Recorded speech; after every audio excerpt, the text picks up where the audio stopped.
ያ ከዛ ከቆረጡት ሰው ጋራ አለማቸው ያ ሰው ነው ከቶም በጣም ፊሊንግ ነበራቸው ይወዱት ነበር በሳሰው ዘንድ ከተጠላ ወይ ካልተፈለኩ ማን ነው የኔ ጫፍ ማን ሊፈልገኝ ይችላል ብሎ የማሰብ ነገር ይኖራል የድሮውን ጠንካራ ማንነትሽን ይሄ ትክክለኛ ቨርዥንሽን እዛ ጋር አርቲፊሻል ነው የምታመጪው ታይተብለሽ ስለተውሽ ትክክለኛ ራስሽ አልነበርሽም አሁን ግን እዚህ ጋር ተያይዞ አንዳንድ ሰዎችን አይተሽ ከሆነ ቆይኔማ በቃ በቀለዋለሁ ምን አይነት ሰው ሆኜ እንደማሳየው ያየኛል አይነት ነገር ብለው ለሱ ሲሉ በጣም ተቀይሮ ታገኛቸው ትችያለሽ ብዙ ሰዎች ደግሞ በዚህ ፔን ምክንያት ራሳቸውን አጥፍተዋል ሱስ ውስጥ ገብተዋል በተለይ ንጹህ የሚባሉ ሰዎች በጣም በሚጎዱ ሰዓት እዛኛው ሰው ላይ በጣም ባለቀሱ ባዘኑ ቁጥር ያ ሰው በተለያየ መንገድ ህይወቱ ይታጠራል ለምን ተለያይሽ እያሉ በጣም የሚጨቀጭቁሽ ከነዛ ሰዎች መራቅ አለብሽ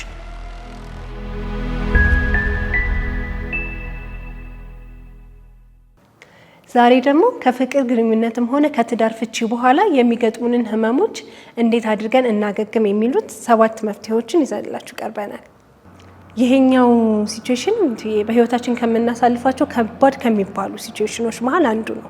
አብዛኛው ሰው በዚህ ህመም ውስጥ አልፏል። አብዛኛው በሚባል ደረጃ አትሊስት በትዳር እንኳን ባይሆን በሪሌሽን ብሬክ አፕ ምክንያት ትዳርም ፍቺ ያጋጥማል በተለያየ ምክንያት። ዛሬ ስለ ምክንያቶች ወይም ስለሚፈጠረው ነገር ሳይሆን ከግንኙነት መቋረጥ በኋላ የሚገጥሙን ስነ ልቦናዊ ጫናዎች ህመሞች ራስን እስከ ማጥፋት ድረስ የሚያደርሱ ከፍተኛ ፔኖች አሉትና ከሱ ፔን እንዴት እንውጣ እንዴት እንዳል እንዴት ደግሞ እንደ ድሮ ደህና ሰው ሆነን እንቆም የሚለውን መፍትሄ እናወራለን የመጀመሪያው መፍትሄ ምንድነው ስሜትን አለመጫን ሜቢ ለዛ ሪሌሽን ብሬክ አፕ እኛ ምክንያት ልንሆን እንችላለን ባንድም በሌላም ምክንያት ሜቢ ደግሞ ላንሆንም እንችላለን ግን በጸጸት በመጨነቅ ግራ በመጋባት በቃ በዛ ስሜት ምክንያት ከፍተኛ የሆነ ቀውስ ውስጥ ልንገባ እንችላለን ከዛ ህመም ለመዳን በቃ ማልቀስ ካለብን ማልቀስ ለራሳችን መራራት አለብን በቃ ሜቢ መንፈሳዊ ነገር ላይ ማተኮር ከዛ እግዚአብሔርን መጠየቅ ይቅርታ ማለት ካለብን ሰውየውንም አምላክንም ይቅርታ ጠይቀን ከዛ ስሜታችን እንዲለቀን መፍቀድ አለብን አለበለዚያ በተብሰለሰልን ቁጥር እኔ አልሸነፍም ድጋሚ ደግሞ ሌላ ፔን ውስጥ አልገባም አላለቅስም አንዳንዴ በቃ ሰው ፊትም አንሰን መታየት አንፈልግም ዛሬም ታለቅሳለሽ ዛሬም ያለቅሳል ዛሬም ስለሱ ይጨነቃል ዛሬም ስለሱ ይጨነቃል የሚለውን ፔን ፍራቻ እናምቀዋለን ያ የታመቀ ነገር ደግሞ በሆነ መንገድ መውጣት አለበት አይደል ኢነርጂ አይደለ ወይ በሽታ ይሆናል ወይ ማይሆን ቶክሲክ የሆነ ነገር ውስጥ የባሰ እንገባለን ያን ከማድረግ ይልቅ ሪሊዝ ማድረግ በቃ ማልቀስ መፍቀድ ያ ነገር እንዲለቀን መፍቀድ አለብን በቃ ሁለተኛው ደግሞ ከዛ ሰው ዲስታንስ ወይም ደግሞ ጋፕ በደንብ መፍጠር ነው ለምንድነው ብዙ ጊዜ አይምሮአችን ያን ሰው ፓተርን ኦሬዲ በጣም ለምዶታል የዛን ሰው ቋንቋ የዛን ሰው ወሬ ልክ ልማድ በመጥፎ በጥሩም የኛ አካል ሲሆን ነገ ማስቀጠል እንደምንፈልገው ሁሉ መጥፎም ሆነ ጥሩ አይምሮአችን የለመደው ነገር አሁንም ማስቀጠል ይፈልጋል ስለዚህ አሁንም ሚነካኩብን ሊያሳዩብን የሚችሉት እነዛን ነገሮች የተለያዩ ነገር ኤክስፖዝድ ሆኖ ለዛ ሰው ከቀረበለት ያ ስሜት እንደ አዲስ ገንፍሎ ሊወጣ ይችላል ስለዚህ ቴክስቶች ሊሆኑ ይችላሉ የድሮ ቴክስቶችን አለማየት ያ ሰው የሚገኝበት አካባቢ ላይ አለመገናኘት የተለያየ የድሮ ሜሞሪዎች ራሱ ያስታወሱ አለማብሰልሰል ለምን አይምሮ እነዛን ነገሮች ኮንሺየስሊ አሁንም ባሰበና ባብሰለሰለ ቁጥር ድጋሚ ሰብኮንሺየስ ማይንዱ ላይ እየቀረጻቸው ነገር አለ በቃ የሆነ ፊሊንግሽን እንድታባብሽ ነው የሚያደርግሽና ዲስታንስ እንል ደግሞ ከዛ ሰው ብቻ አይደለም የምር ከራስሽ ጋራ የዛን ሰው ሜንታል ኢሜጅ ዲስታንስ መፍጠር ምክንያቱም ካይኔ ራቀ ከልብ ይርቃል ይባላል እንደውም ተረቱ ራሱና ያ ሲሆን ማይንድሽ ኦሬዲ ያንን ፓተርን እየለቀቀ ሌላ ዌቮችን እየተካ ያንን ነገር ሂል ያረገ በጊዜ ሂደት ውስጥ ይመጣል በጣም ፓወርፉል እና ከባዱ ፓርት ነው ያው ዲስታንስ መፍጠሩ ግን ግዴታ ነውና ይሄንንም ለማገናኘት አንቻውን አንድ ቦታ ቁስል ወይም ደግሞ ነገር በጣም ቢቀድሽ ያን ቁስል ደጋግመሽ የምታየው ከሆነ እምስነካኪው ከሆነ ወይም መፍትሄ ይፈጥረሽለት ጠራርገሽ ላርገሹ ዞር ብለሽ ካልተውሽው ያ ቁስል ኢንፌክሽን ይፈጥራል ይባዛል ገባሽ አይደል ጠባሳንም በዛ ልክ ነው ትኩረት አርገሽበት እሱ ላይ በጣም በቆየሽ ቁጥር ልክ እንደ ኢንፌክሽኑ ሁሉ እያገረሸ እየተባባሰ ይመጣል ሰዎች ምንድነው የሚያደርጉት ያው እንዲደርቅ ወይ ፕላስተር አርገው ባልኮል ጠራርገው ይተውታል ያንን ነገር መተው ስትጀምሪ ራስሽ ሪከቨሪ ያደርግሽ በጊዜ ሂደት ውስጥ ያ ቁስል ይድናል ሰውም ልክ በዛ ልክ ነው ሶስተኛ ደግሞ ምንድነው ግንኙነት ላይ ያለን የዘነጋናቸው ነገሮች ካሉ ትኩረታችንን ወደዛ ማድረግ ሜቢ ሙሉ ኢነርጂያችንን ለዛ ሰው ሰጥተን ራሳችንን ጥለን ሊሆን ይችላል። ጸጉር ስታይል መቀየር ሊሆን ይችላል። በቃ አዲስ ነገሮች ስናደርግ ትኩረታችንን ራሳችን ላይ ስናደርግ ከዛ ነገር ሂል ያደረግን እንመጣለን። ይሄ ነገሮችን ስቴፕ ባይ ስቴፕ እየተጠቀምን ከመጣን ጊዜ ሊፈጅ ይችላል። ባይዘው በዚህ አጋጣሚ መናገር የምፈልገው ለተመልካቾቻችን ባንዴ ላይ መጣ ይችላል። ይሄ ሁሉ ነገር ጊዜ ይፈልጋል ሂል ለማድረግ። ይሄ ባንድ ቀን ወይ በወር በሳምንትም ላይሆን ይችላል። ግን ያ ፕሮሰስ ይፈልጋል። ጆርኒ ነው ብለን አክሴፕት ማድረግ ለምን እንደ ትናንቱ ዛሬም ምናምን ከማለት ይልቅ ኦኬ የሆነው ሆኗል፣ ግን አሁን ደግሞ ሂል ለማድረግ ደግሞ ይሄንን ነገር ማድረግ ሙሉ ትኩረታችንን ለራሳችን ማድረግ፣ ራሳችንን መሸለም፣ የሚያስደስተን ነገር ማድረግ፣ የሚገባን የሚመጥነን ቦታ ላይ መገኘት አንዱ ሂል ማድረጊያ መንገድ ነው። ከዚህ ጋር ተያይዞ እንቱዬ በቂ እንቅልፍ መተኛት፣ ጤናማ ምግብ መመገብ የሂል ማድረጊያ አንዱ መንገድ ነው። ራሳችን ላይ ትኩረት ስናደርግ የምናደርገው አንዱ ነገር ነው። አራተኛው መፍትሄ ደግሞ ወደ ኋላ ለመመለስ ነው። ሰዎች ብዙ ጊዜ ያ ከዛ ከቆረጡት ሰው ጋራ አለማቸው ያ ሰው ነው። ከቱም በጣም ፊሊንግ ነበራቸው፣ ይወዱት ነበረ። በሳ ሰው ዘንድ ከተጠላ ወይ ካልተፈለኩ ማን ነው የኔ ጫፍ፣ ማን ሊፈልገኝ ይችላል ብሎ የማሰብ ነገር ይኖራል። ሰልፍ ወርዛቸውን ያጣሉ። ከዛ በኋላ ዲግኒቲያቸውን ያጣሉ። ድሮ ቆንጆ ነሽ፣ ደስ ትላለህ፣ አሪፍ ነሽ ሲባል የነበረ ሰው በቃ ያ ሰው የለምና ዳውን ይሆናል። ሰልፍ ኢሜጁን እያጣ ይመጣል። በዛ ልክ ስራው ብዙ አክቲቪቲው ራሱ የራሱን ሰልፍ ኢሜጅ በማጨለሙ ምክንያት እነዛንም ነገሮች ሪፍሌክት አድርጎ እንዲወርድበት ያደርጋል። ሶ ወደ ኋላ እየተመለሱ ከመጸጸት የተለያየ አይነት ስሜት ከመስማት ከዚህ ነገር ምንድነው ለርን አድርጌ ላልፍ የምችለው ነገር።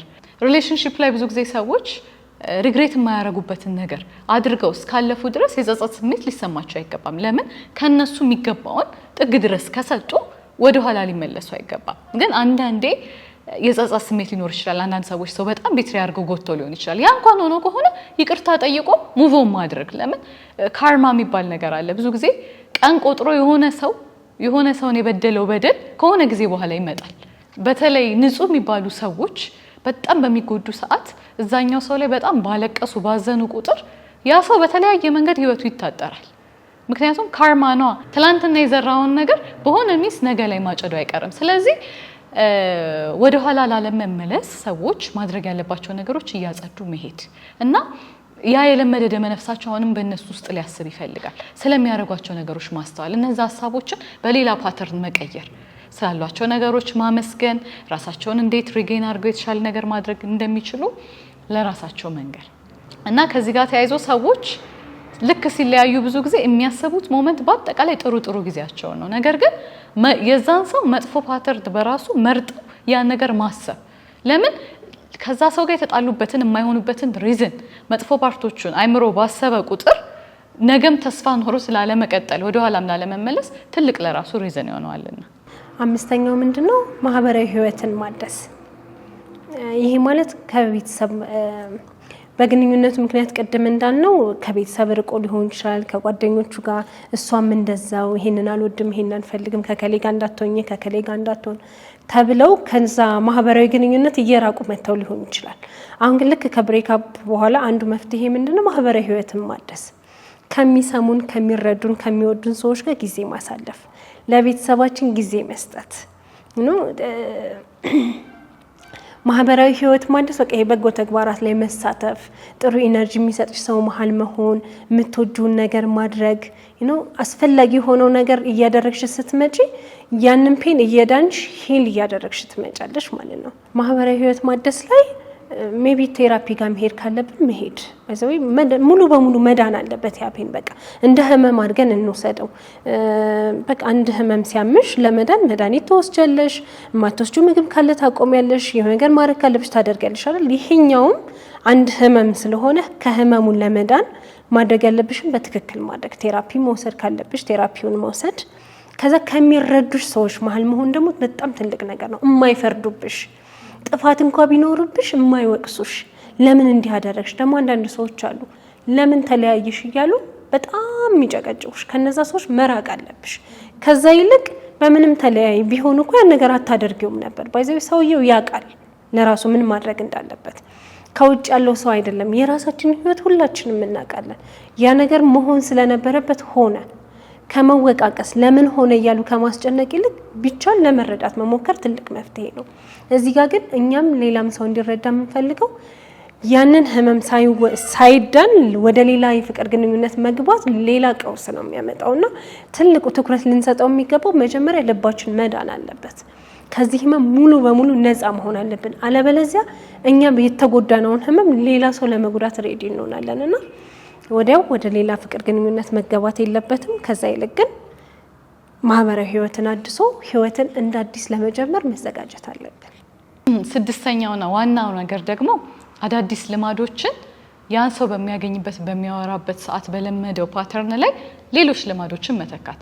ለምሳሌ ያ ሰው ደካማ ጎኔ ይሄ ነው የሚላቸው የተለያዩ ነገሮች ካሉ በደንብ ጆርናል ማድረግ የሱን ደካማ ጎኖችን እነዛን መርጦ ራሱ ላይ መስራት፣ ራሱን እያበቃ መሄድ፣ ህይወቱ ላይ ፓሽን ብሎ የሚያስባቸው በስራ በህይወት የተለያዩ ነገሮች ካሉ እነሱን ራሱ ላይ ፕሬሸር ሳያበዛ በጣም ሳያስጨንቅ፣ ለምን ያ ያለበት ሞመንትም የሂሊንግ ፕሮሰስ ውስጥ ስለሆነ በጣም ፕሬሸር ራስሽ ላይ ስትፈጥሪ ሌሎች ነገሮችንም ሊነካ ይችላል። ሶ ስሞል የሆነ ግን ቀን በቀን ዴሊ ፕራክቲሶችን ማድረግ፣ ፐርፐዝ ብሎ የሚያስባቸውን ነገሮች ዴሊ በዛ ሰዓት ፓተርኑን ቀይሮ አይምሮ እነዛ ነገሮች እንዲተኩ ማድረግ። አለበለዚያ ያን ሰው የሚያወራበትን የሚያገኝበትን የለመደውን ሰዓት ያን ልማድሽን ሌላ ልማድ ካልተካሽለት በቃ ድጋሜ ወደ ማብሰልሰል ያን ነገር ድጋሜ ወደ ማባዛት ነው የምትገቢውና እነዛ ነገሮች መተካት።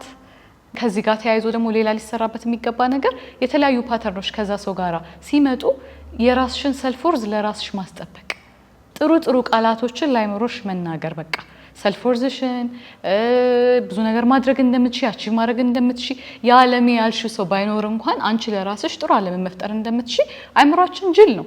የተነገረውን ትንሽም ሆነ ትልቅም ነገር ይቀበላል፣ ኔጌቲቭ ሆነ ፖዚቲቭ። ስለዚህ ለአይምሮአችን የምንነግራቸውን ወርዶች እየተጠነቀቁ በአዲስ መልክ ጥሩ የተሰራ ማንነትን መገንባት ማለት ነው። በጣም ጥሩ። ሰባተኛውና የመጨረሻው ምንድነው? የራስን አዲስ ማንነት መገንባት። አንቺ የራስሽ ህልም ሊኖርሽ ይችላል፣ ሀሳቦች ሊኖሩሽ ይችላሉ፣ ባደርጋቸው ብለሽ የምትመኛቸው ነገሮች ይኖራሉ። ግን ያ ሰው በአንድም ይሁን በሌላ ምክንያት ይተውሻል፣ ያን ነገር እንዳታደርጊ ያደርግሻል።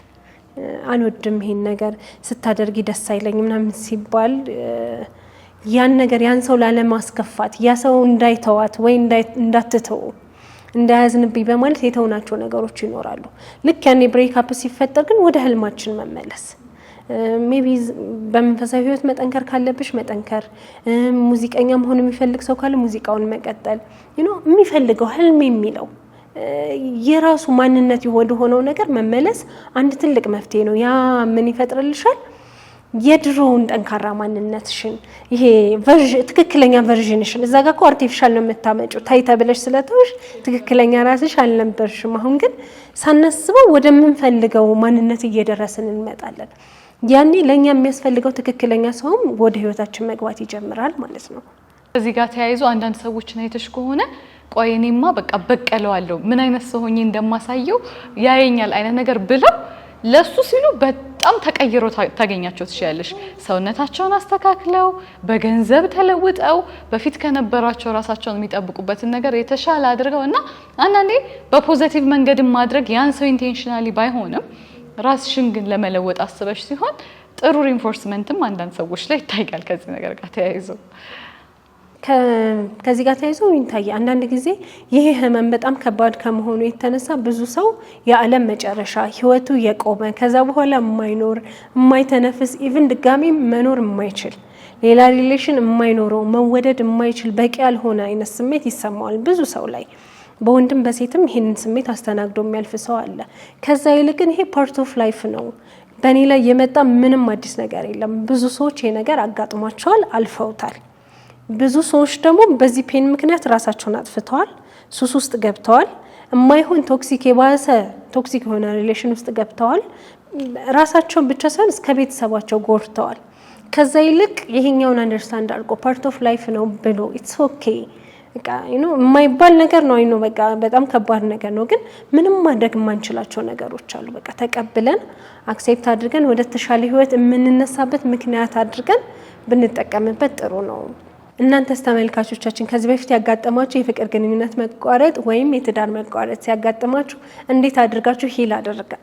የእናንተ ሀሳብ ለብዙ ሰዎች መፍትሄ ሊሆን ይችላልና ኮሜንት ሴክሽን ላይ አስቀምጡልን። ላይክ፣ ሼር፣ ሰብስክራይብ ማድረግ እንዳትረሱ። መልካም ሳምንት።